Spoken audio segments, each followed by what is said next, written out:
안녕하세요. 정교수의 스토리 종교개혁 시간입니다. 루터가 번역한 성경입니다. 종교개혁 500주년을 맞아 2017년에 출판되었지요. 개정 작업은 2010년부터 15년까지 이루어졌습니다. 과거에 4차례 개정되었는데요. 이번이 5번째 개정입니다. 루터는 1521년 보름스에서 재판 후 납치되어 바르트부르크에 은거하게 되는데요. 이곳에서 종교개혁의 금자탑이라 할 수 있는 성경 번역이 이루어지죠. 이 성경은 이듬해 9월에 출판되어 9월 성서라고 불렀습니다. 오늘은 루터의 9월 성서를 소개합니다. 루터가 바르트부르크에 머문 기간은 10개월 정도입니다. 이 기간은 마치 루터가 존재하지 않던 시절과 같지요.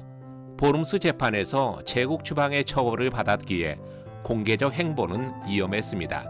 그는 변복을 하고 가명을 썼지요. 이곳에는 기사 융커 웨르크만이 존재했습니다. 외견상 그가 없던 때에 역설적이게도 가장 루터적인 것이 등장하는데요. 그의 독일어 번역 신약 성경이지요. 바르트부르크는 루터에게 다작의 장소였습니다. 마리아 찬가를 비롯하여 여러 성경 본문에 대한 주석을 썼지요. 마인츠의 알브레이트가 할레 방문자에게 특별 면죄부를 발행했다는 소식을 듣고 할레의 우상에 반대하여를 썼고요. 고해성사에 대하여라는 글에서는 강제적인 고해성사를 비판했습니다. 수도사 서원에 대한 판단 등 계속해서 글을 쓰느라 이때 소화불량과 변비도 걸렸지요. 루터는 변복을 하고 비텐베르크도 암행했습니다. 그가 없던 시기에 비텐베르크 종교개혁이 혼란과 파괴로 이어졌기 때문이지요. 그는 반란과 폭동을 경계하도록 모든 그리스도인들에게 주는 신중한 권면이라는 글을 쓰죠. 이때 멜라니톤 등 여러 사람을 만나 신약성경 번역을 논의했습니다. 그러니까 12월 초에 비텐베르크에서 개익해 11주 만에 신약성경 번역을 마친 것이죠. 신속한 번역은 성경만이 개혁의 방향을 바른 방향으로 안내하는 가늠자가 될 것이기 때문이었습니다. 성경 번역을 시작할 시기에 비텐베르크 상황은 더욱더 악화되었지요. 소위 지비카우 예언자들도 비텐베르크에 유입되어 혼란이 가중되었습니다. 루터가 독일어로 성경을 번역할 당시는 언어의 무질서 시대였습니다. 학자들은 독일어보다는 라틴어를 선호했지요. 지방 방언이 많고 표준화된 독일어는 없던 시대였습니다. 서로 다른 지역의 사투리를 이해하기도 힘들었지요. 루터는 모세오경 번역본 머리글에서 이렇게 썼는데요. 지금까지 독일어를 제대로 구사한 책이나 편지를 본 적이 없다. 독일어에 깊은 관심을 기울이는 사람도 없는 듯하다. 설교자들은 저마다 독일어를 내키는 대로 바꾸어 새로운 용어들을 창안할 권리가 있는 듯이 생각한다. 루터는 올바른 독일어 번역 성경의 필요성을 절감했습니다. 물론 당시에 독일어 성경이 없지는 않았지요.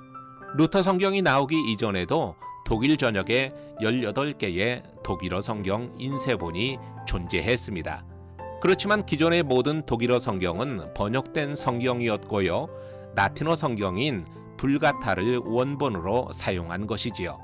당시 중세교회가 불가타만을 공식 성경으로 인정했기 때문입니다. 루터는 에라스무스의 히라버 신약 성경을 원본으로 활용했습니다. 에라스무스는 1516년 히라버 신약 성경을 출판했는데요. 1519년에 개정판이 나와 있었지요. 루터는 작센 지방의 방언을 기본 언어로 사용했지만 독일 사람이면 누구나 듣고 알 수 있도록 대중화시켰습니다. 본래 전체 성경 번역을 의도했는데요. 바르트부르크에 있는 동안 신약 성경이 완료되고 비텐베르크에 돌아오고 난 후에 조직적으로 작업해 신구약 성경은 1534년에 출판되었습니다. 루터의 독일어 신약 성경은 1522년 9월에 출판하여 9월 성서라고 이름 지었습니다. 초판 3,000부는 2달 만에 매진되었고요. 같은 해 12월에 다시 재판을 찍어야 했죠. 이것이 9월 성서의 목차인데요. 23권까지에는 1년 번호와 거룩한이라는 의미의 상크트라는 단어가 붙어 있습니다. 그러나 마지막 네 권 히브리서, 야고보서, 유다서, 요한계시록에는 일련 번호도 또 거룩한이라는 단어도 붙이지 않았지요. 요한계시록에는 루카스크라나의 목파나 21개가 포함되어 있습니다. 사파는 문맹률이 높은 그 시대에 성경을 알게 하는 도구가 되어 주었지요. 루터는 처음에는 사파 삽입을 반대했지만 이것이 대중의 관심을 증폭시키는 촉매가 되기도 했습니다. 루터의 번역은 독일어에 내재된 풍부함과 역동성과 아름다움을 잘 이끌어냈지요. 그는 새로운 단어를 발견하고 발전시켰고요. 일상적인 독일어의 의미를 번역에 반영했습니다. 이것이 독일 전역의 방언을 대체하는 표준 용어가 되었지요. 루터의 독일어 신약 성경은 독일 최초의 고전에 해당합니다. 독일 시인인 클롭스톡, 레싱, 헤르더, 괴테, 실러 등 모두가 루터의 성경에 크고 작은 영향을 받았지요. 현대 독일어의 토대가 되었고요. 개신교 언어의 토대가 되었습니다. 납치된 몸으로 은거하던 12여 개월의 시간은 루터가 나의 반모섬이라고 칭한 요한의 반모섬에 비유되는 시간이었습니다. 사도 요한이 죽음의 장소로 여기던 반모섬에서 계시록을 썼듯이 루터는 은거의 장소 바르트부르크에서 신약 성경을 독일어로 번역했지요. 절대 절망은 절대 희망과 맞닿아 있습니다. 아무것도 할 수 없는 상황이 가장 값진 것을 만들어내는 창조의 장소이기도 하지요. 루터를 통해서 그 교훈을 얻습니다.